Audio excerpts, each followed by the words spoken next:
মাটনের বিভিন্ন রেসিপি তো আপনারা বাড়িতে সবসময় ট্রাই করে থাকেন, কিন্তু এই রেসিপিটি অর্থাৎ পায়া স্যুপ এর আগেও নিশ্চয়ই আপনারা খেয়েছেন, কিন্তু একবার এই পদ্ধতিতে বাড়িতে ট্রাই করে দেখুন তো।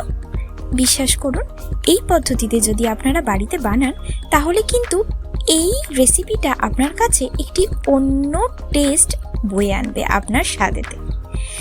আজকে আমি আপনাদের জন্য তাই বানিয়ে দেখালাম মাটনেরই পায়া স্যুপ। তার জন্য আমি আলু, বিন, গাজর এবং পেঁপে এই ভেজিটেবলগুলো ভালোভাবে কেটে নিয়েছিলাম, আর অন্যদিকে পায়াটাকে আমি গরম জলে ধুয়ে নিয়েছিলাম যাতে এর গায়ে লেগে থাকা লোমগুলি সুন্দরভাবে উঠে যায়। তারপর আমি প্রেসারে অল্প একটু জল আর নুন দিয়ে পায়াটাকে 10 মিনিটের জন্য সিদ্ধ হতে দিলাম।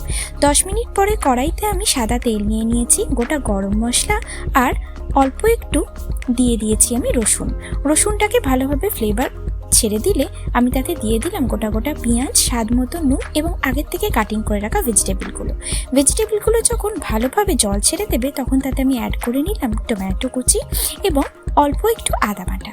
তারপরে আমি ভেজিটেবলগুলোকে কন্টিনিউয়াসলি কষাতে থাকবো যতক্ষণ না এগুলি 80% মতো সিদ্ধ হয়। 80% মতো সিদ্ধ হয়ে গেলে তাতে আমি দিয়ে দিলাম গরম জল আর আগের থেকে সিদ্ধ করে রাখা পায়াগুলি। তারপরে তাকে আরও 10 মিনিটের জন্য ফুটতে দিলাম। তারপর 10 মিনিট পরে অল্প একটু নামাবার আগে বাটার দিয়ে দিলাম আর গোলমরিচ দিয়ে গরম গরম সার্ভ করলাম। বিশ্বাস করুন, এর টেস্টটা ছিল একদম অনবদ্য। আপনারাও ট্রাই করে আমাকে অতি